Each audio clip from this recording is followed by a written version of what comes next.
Hey, what's up, everybody? It's DP Rowell here. Today, I am talking with D.M. Cain, who is the author of the Light and Shadow Chronicles and the Phoenix Project, and many more books.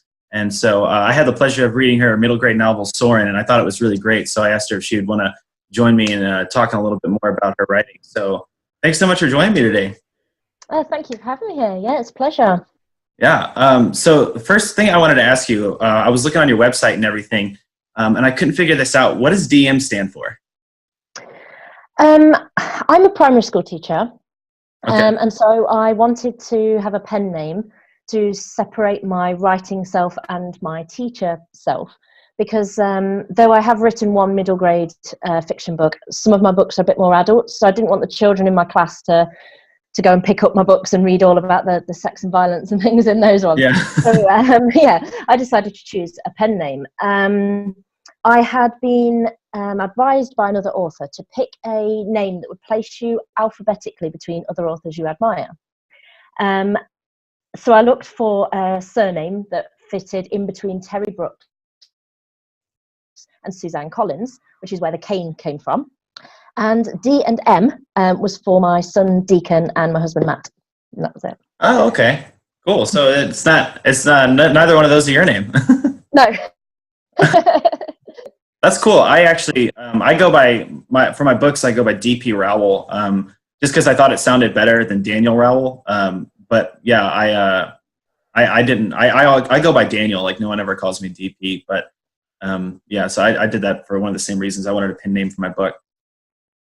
So when did you, I know you mentioned that on your blog and your website that you've been reading stories, like you were interested in writing ever since you were like 10 years old. Was there like a moment that you like really wanted to be a writer and you thought, this is something I really want to do, or was it just kind of like a gradual process? I think writing stories was always my favourite thing to do at school. And then when I was about 10 or 11, in my final year of elementary school, I started planning out chapters for books and big stories where instead of it just being the hour that you get in class to write a story, I wanted to keep on continuing them. I wanted to develop it further, and I wanted to explore the characters and their lives before and after that story. And so that's when I started plotting things on a grander scale. So I think then it just grew from there. And when I was 10 or 11, it was just the plans, really. It was just, I'd like to do this, and then I started actually doing it, and it's been a gradual process since then. Yeah, that's awesome. That's cool. I loved reading a lot when I was that little, but I never really thought I would actually write a full book until I actually did it like a few years ago. So, so have you found that reading has always been a pleasure of yours, and that's led to you wanting to write? Yeah, I think so. I mean, I just love stories. I love really good stories, and so when I was a kid, I actually went through this really weird phase where I hated reading. I loved the few books that I did read, though. Like, I could find one book and I would just like get really lost in it. But I was always a big, like, my brother really turned me on to like Lord of the Rings and Narnia and stuff like that. And so when I actually didn't read Narnia until I was in my early 20s. But like I just really loved, and so I would have ideas for stories, and obviously I couldn't afford to like put on a big motion picture. Resources to do that, so I was like, I'll learn how to write and put it out. So I just like fell in love with it. I really enjoyed it. So yeah, I think the problem is that at school you get forced to read whatever book is the set text by the teachers or whatever. It doesn't always allow you to explore reading as you want to. So for some children, completely turns them off reading. And so I think that's why it's really important for children to find a genre that they really enjoy, and to promote reading for pleasure rather than as a chore. Oh yeah, absolutely. And in my school too, they would use reading as a form of punishment, which I thought was terrible. Like if you did something bad, they'd make you go read in the corner. It made me associate reading with bad things when I was a kid. Yeah, you're absolutely right. And obviously, like I say, I'm a teacher, so it's a big sort of aim of mine to always ensure that children are enjoying reading rather than seeing it as a punishment, because you don't create writers by making them hate books.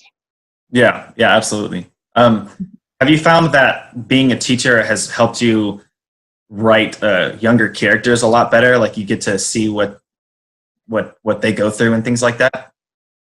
Yeah, to a certain degree.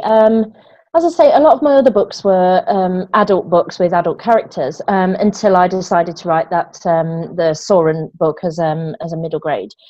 And I actually wrote that book with the help of my class at the time. Okay. Yeah, so I wrote the basic storyline as an adult version, which is entitled The Shield of Soren, and then I converted it into the middle grade version. And I spoke with the children in my class, and I found out which bits they enjoyed, which bits they didn't, which characters they liked, which bits did they find funny, and often they had amazing suggestions that I hadn't even considered, so I could really take a lot from them. Because sometimes we assume what children want and what they enjoy and what they find funny, and it isn't always what we think it is. So it was really, really useful to be able to have an audience right there who could feed information to me. Yeah, that's awesome. That kind of makes me wish I was a teacher now, because I write middle grades. That thought goes through my head all the time. I'm like, is this something kids would actually enjoy, or is it just something I enjoy? Oh no, and I found that because they were helping me with the story, they were so excited about it. They couldn't believe that they were working with an author, and they got really into it. And because they were having input in the story, I think they got really invested in it. So it was really good for them all to get that involved, even the ones that were quite reluctant readers and writers. It was really nice. Yeah, that's cool. That's a really good way to get kids excited. I think if I were going to do middle school visits now, it'd be a fun activity to like have them try to write a story with me. So that's definitely.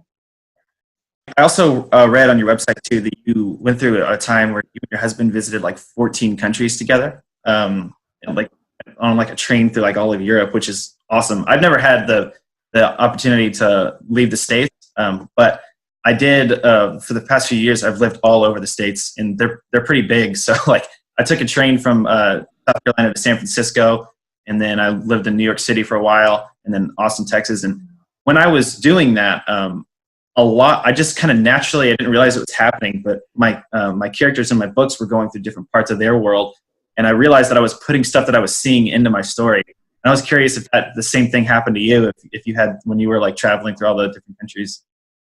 Yeah, absolutely. I think that as writers, we do it subconsciously. We don't always know that we're taking inspiration from certain things. But yes, definitely. I went through Romania and Transylvania.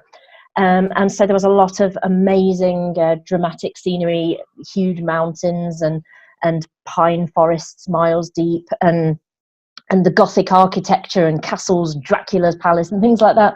Just amazing. So as a fantasy writer, that was the kind of thing I could definitely put into my work. That sounds a lot more amazing than my train ride, honestly. We went through some beautiful places and like a lot of mountains, but like most of it was just like flat nothing. I mean, there's so much in the Midwest where there's just nothing there.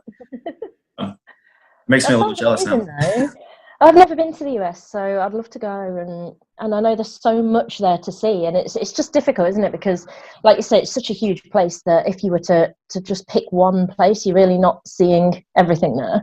So it's yeah, it's difficult. I'd love to though, because I bet there's a lot of inspiration that could be taken from something like Yellowstone, Yosemite, that kind of place. I'd love to go there. Yeah, I would say the most beautiful state I've been to is California for sure. It's got the beach, it's got the mountains, it's got the national parks and everything like that. And the different thing about the States too, I've never been to England. I'd love to go visit England at some point. But the cool thing about the States though is that it's like one state is like another, and so it's all under the umbrella of like American culture, but there's so many different types of even cultures under that. Like California is I live in South Carolina, and the two are like worlds apart from each other, not like anywhere close to the same. And so it's kind of cool that you can experience like in the same country a whole bunch of different type of cultures. And like New York City is by far the most different place I've been to. It's nothing like anywhere in the rest of the States. Really? But anywhere you go, it'll be cool, unless you go to like North Dakota. Well, I think it's interesting you saying that, because I think often the US just kind of gets lumped together as one country and one culture. And because of that, you don't sort of always, as somebody from the UK, you don't always assume that there is a great deal of variance. But if you look at the size of Europe, which isn't too dissimilar to the US, then the vast range of landscapes and cultures and architecture and everything within Europe, then obviously you're bound to get the same kind of thing in the US. Yeah, definitely. I think it's very similar. It's like I said, it's all under the umbrella. I mean, it's all U.S., so it does share a similar culture in that aspect. But there are a lot of different types of places around here too. So I'm curious, how long does it usually take you to finish a novel? So like when you start, do you set like a date, or do you just kind of go until you get it done? Or my first book, which is entitled The Phoenix Project, that one took me 10 years. Because I just wrote bits of it here and there, and I wasn't sure I was ever really going to get it finished, and that took a very long time.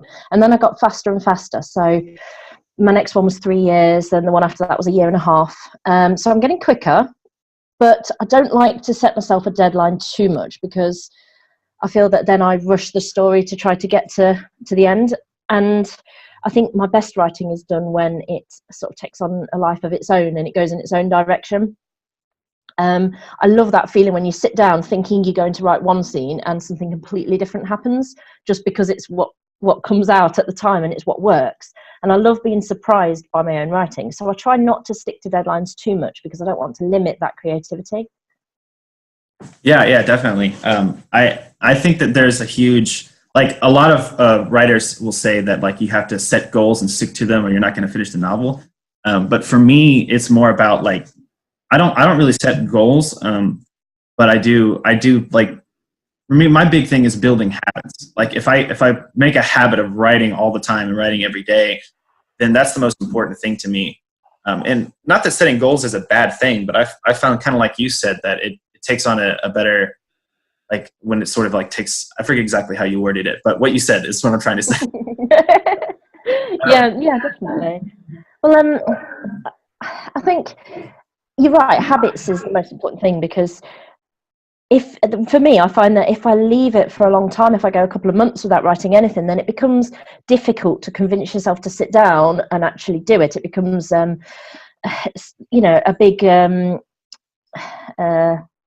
there's a word I'm trying to come up with, but I can't find it.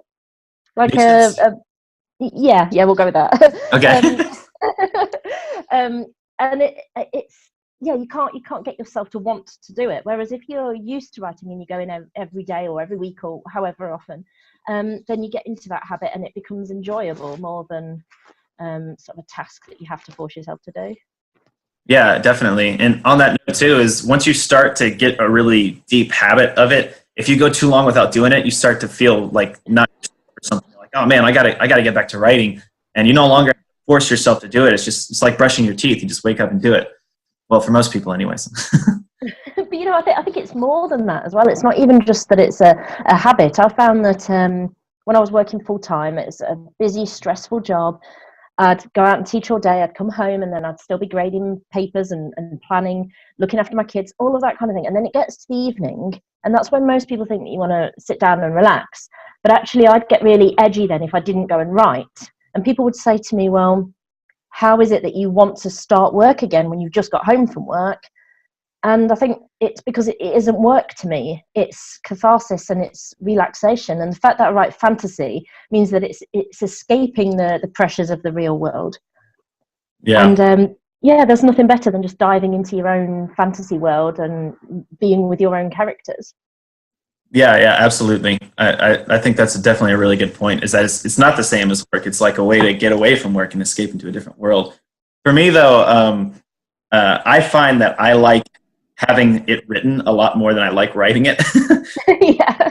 I do get in those modes where I'm like, I can't stop. Like I'm really in the zone, but there are some days where I just feel like I'm going to force myself to write something down because I just don't feel like it. But it's always worth it when you go back and read what you wrote and the world starts to come together. And then for me, that's more of when I like escape. So I actually enjoy the editing process a lot more than I enjoy the like drafting process, because when I'm rewriting, it's like I've already read it. I've already seen how it's played out. And so I get excited about it. Yeah, that's really good. Another author that I work quite closely with, his name's Stuart Bint. He said he doesn't enjoy writing, he enjoys having written. which I think is the same thing. Yeah. Yeah. I don't remember exactly where. I think I heard that in an audiobook that my dad was listening to one time. I think that's where I got that from. I don't remember who the author was though, or what exactly it was, but I heard that. I was like, that's exactly how I describe how I feel. It's like having it written is a lot more fun than actually writing it sometimes. Yeah. Not to say I don't enjoy writing, I do, but there are days when it's like anything else. It's just you're not always going to feel like doing it, but you got to just kind of force yourself to. And unfortunately, you get those amazing scenes that are wonderful, and you can see them really vividly in your head. You can't wait to write them, and you sit down and you really throw yourself into it, and it's just wonderful. And I'm always listening to classical music when I'm writing, and you get really into the zone, and it's brilliant. And then there are those scenes that are just people talking to each other, or someone traveling from somewhere to somewhere else, and it's really dull, and you have to do it, but it's boring. And it's boring to write, unfortunately, as well. And it's just trying to find a way to make that more interesting for your readers. But they're the bits that you don't really want to have to write. Yeah, I've actually mentioned that before. I think that's one of the biggest factors in writer's block. It usually happens for me when I'm writing the part that I need to get to the good part, because it feels like it's like I don't really want to write this, but I need this to get to this. Yeah. But do you find that you always write it chronologically then, or would you be able to sort of skip ahead a couple of chapters to the really exciting part and then go back and fill things in? No, I would never. I don't think I would ever get it done if I did that, because for me, I always write chronologically, because for me, I feel like I'm cheating if I don't write chronologically, which probably isn't true, but I feel that way. And also, the knowing what the boring part is going to lead to. Of course, it's not boring. It just feels boring to me. When I go back and read it, I'm like, oh, I'd see why I put that in there. But writing the, quote unquote boring parts, to me, knowing what's coming and what it's building up to is a motivator for me to like write it and get that down. And so I think if I just wrote all the fun stuff and then went back and filled the details, it would be like once I'd get through the fun stuff really quickly, but then it would take me like years to get through the other stuff. It's like, I got to do this today. But that's exactly why it took me 10 years to write my first story, because I had gone through and written just the exciting parts. And so it's not just that it wasn't as fun then to write the build-up, but it was also difficult, because it was like you're trying to stitch together two scenes and make it make sense. It hasn't led naturally from one thing into another. So I feel you do need to write it chronologically so that everything makes sense in a logical order. Yeah. Yeah, I've definitely found that. On that note, are you more of a pantser or a plotter? I think now I'm a pantser. Okay. I was a plotter. I definitely have to have an outline, a premise, main characters, and some sort of idea of where I'm going. But now everything that I'm writing is within the Light and Shadow Chronicles, so it's this big epic fantasy series. And I've put a lot of time and effort into the world building. So I planned that kind of thing out really, really detailed. Religion and cultural things and architecture and history. All of that kind of stuff is very well planned. But then the plot, I prefer to let it go where it wants to, and just see what happens when I'm writing, but within that structure. If that makes sense. Yeah, definitely. So you started out as a plotter and you just kind of gradually became more of a pantser? Yeah, definitely. I think a bit of that comes with trust in myself as well, because when you're first starting out, you're thinking, right, everything needs to be very, very rigidly plotted, otherwise it's not going to work out. And then as you get more experienced, you start thinking, well, no, I know that I can pull this off. And if I get this idea, you're not too scared to think, oh no, but if I go off on that idea, then it's going to ruin my plot. I think now I just think, no, I'll go with that, because if my gut's telling me that that's the direction to go in, I should really go in that direction. Yeah, that's so. It's funny you mention that, because when I first started, I looked up a ton of when I really decided that I really want to finish a book and get it done. I looked up a ton of writing advice, and I took a few classes just on Udemy. I don't know exactly what you call it. Yeah, I've done a few on there too. Yeah, it's super cheap. You can find some for like $15, and they're great classes. But a lot of the advice was when you're starting out, the best thing to do is plotting, and that's probably true. But I got really frustrated because I couldn't figure out how to write an outline, because I guess it's just the way my brain works. Like when I sit down, like I just have like things just coming into my head at a million miles an hour. And so I found that I actually like have a much more difficult time plotting. When I'm writing, especially, I will have things like written out, like how I expect it to go. Then I'll be like, oh, what if this happened? And I just start writing it and go with it. And it's like I can't help myself. Yeah, exactly. And I think with characters as well, that you might think you know what a character's going to be like, but until you're actually in a scene where they're discussing things with other characters, and then their personality traits start coming out naturally because of what works in that conversation, you can't really know what a character's going to be like until you start spending time with them. Yeah, definitely. That's true too. A lot of my characters ended up being different than I ever expected them to. I definitely found that to be true. You touched on this a little bit briefly, but you are a teacher, a wife, and a mom, and everything. How do you find the time to write? Well, when I was working full time, it was just a question of where I could fit it in. It was an hour on a Friday night. It was bits here and there.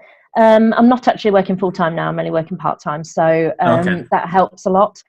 I haven't done it for a while, but I used to spend a lot of time going out and sitting in a quiet corner of a pub or restaurant or something on my own with headphones in and a notebook and just writing by hand, even if it was just for half an hour every couple of days.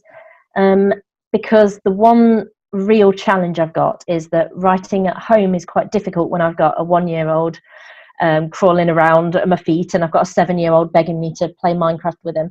That's really difficult. So sometimes I need to get away from home to be able to write. Yeah, I can definitely understand that. Do you have any, like, what are some authors, or like whenever you started writing, like, I guess it's a really simple question, like I'm trying to make it all complicated, but what some authors that you like really look up to that kind of inspired you to be a writer, or that you aspire to be like? Well, as you were saying, reading the Narnia books and Lord of the Rings and things like that, that's what first got me interested in fantasy. So obviously they're the greats, aren't they? The early fantasy writers. I also always had a real thing for Greek mythology. So growing up on a lot of stories of from the Odyssey and the Iliad and things like that, that's got me interested in gods and great powers and creatures and things like that. But then in modern times, it's been my current favourite is Brandon Sanderson. Okay. I am absolutely obsessed with Sanderson at the moment, and he's my idol. That if I could write anything like him, then that would be brilliant. So that's what I'm aiming for. And there's another author who I really admire. Her name is C.L. Schneider. She writes something called the Crown of Stones trilogy, and it's just magnificent, and it's epic and thrilling and fantastical and dark, and I love it. It's just brilliant. So yeah, I've really taken a lot from her writing and from Sanderson's recently. Okay, that's awesome. I've heard of both of those authors, but I've never read them, and I kind of want to read a Brandon Sanderson book now that you mention it. I heard of C.L. Schneider because she followed me on Twitter, and so and then I looked her up, and she looks like she has some pretty interesting books too. So I definitely want to like go check those out now. Well, actually, I followed her on Twitter, and I saw the cover for The Crown of Stones, book 1, Magic Price, and I loved the cover so much. The artwork on them is so beautiful that I picked the book up just because of the cover, and then I read it, and it's blown me away. I've not read anything quite like it ever before. So, and I was lucky enough to meet her a couple of years ago as well. She came to London, and so I went and met up with her. She's a wonderful person as well. So yeah, it's really good. Awesome.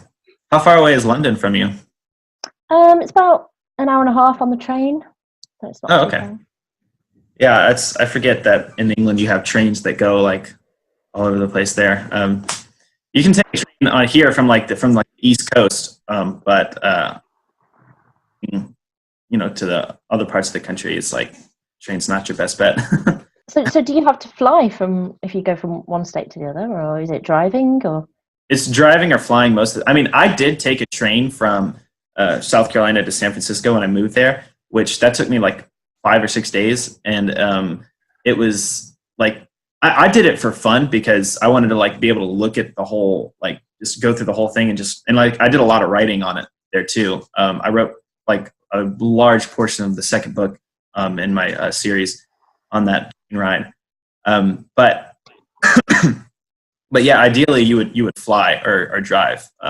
Most people, the train service also is not that great around here. There's only like one. There's like the Amtrak, and it's not the best service, honestly. Most people don't take a train. They only do it if their only option. I think I'm the only one I know who was like, I want to take a train all the way from to the other side of the country. But there is something inspiring and magical about sitting on a train and, like you see, watching all the scenery go by. It's really nice. I like a train. Yeah, absolutely. I loved it. Yeah, I thought it was awesome. I would recommend other people to it too, but most people don't want to.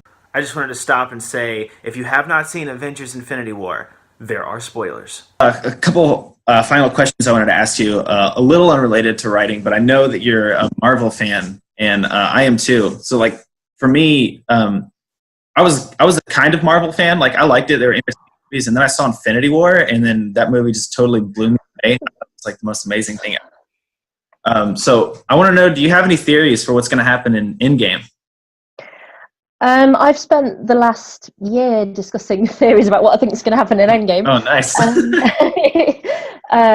Well, the most recent one that me and my partner were talking about is how when Scarlet Witch kills Vision, or when she tries to take the Soul Stone out of him and destroy it, that he is completely destroyed. But when Thanos takes the Soul Stone out of him, not the Soul Stone, the Mind Stone, sorry. Yeah. He just sort of goes grey and cold, and it's almost like he has gone into a shutdown mode rather than he's actually been killed. So some people are suggesting that it could be that his consciousness is still in his body, and that he might be able to come back, and that he might be able to sort of really wake up. They might be able to, if they manage to retrieve the Mind Stone, they might be able to sort of wake him back up again or something like that. So I don't know if he's what holds the key. Obviously Ant-Man, they made a big deal in the trailer about Ant-Man being quite a big thing. With him being able to visit the quantum realm and get it sort of in and around space and matter and time, he could have a really big part in it.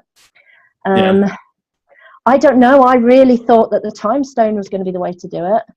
And then obviously Doctor Strange just gave it up. So yeah, I've never heard the theory about Vision. That's a cool theory, and it makes sense too. Like, that makes me kind of happy about that, because from my perspective, it's like everyone before the snap is gone. That's the way that I thought about it. Yeah. But now you've got me thinking about Vision, and I'm like, oh, maybe he could come back. Well, the thing is that Vision was such a powerful character in Age of Ultron. And he was supposed to be nigh unbeatable, but then in Infinity War he does absolutely nothing. So yeah, that's true. I think he may have something else up his sleeve at some point. I don't know.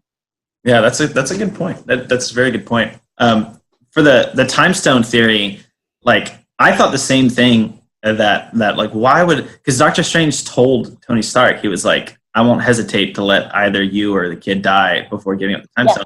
And then he just gives it up. People think that because he said that he looked and he saw like a gajillion different possibilities, and there's only one where they that he had to do that in order for Thanos to like eventually die. And some people think that he's hiding the Time Stone in the future, and actually giving it to the Avengers in the future after Thanos has done it, and that they're going to use the Time Stone to reverse everything.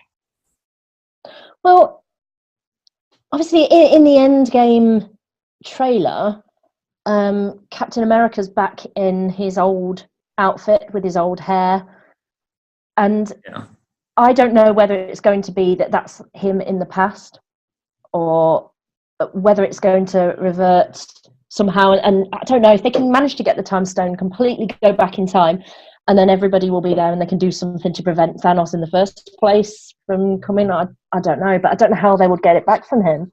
I also don't know. I mean, the Infinity Gauntlet itself is destroyed, but the Infinity Stones, I don't know whether they are now scattered again or whether they're still in the gauntlet, but can you even use them anymore? I don't really know what the situation is, to be honest. Yeah, I don't know either. I mean, theories are fun to talk about for me, but it's always like, it's hardly ever any fan theories you find on YouTube like actually happen. So, but they're still fun to talk about and look at. Yeah, I was going to say something else, but I forgot what it was on that note. I'm sure I'll remember as soon as we're done. Yeah. Well, is there anything specifically that you got coming out that you want to talk about or promote, or? I've got 2 books coming out this year. Okay.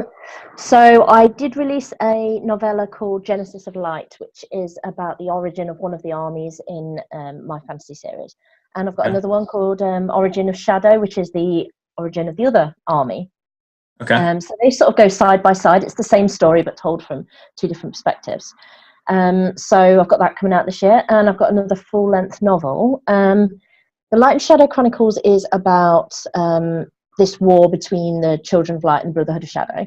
So far, both novels that I've released have been from the point of view of the Children of Light.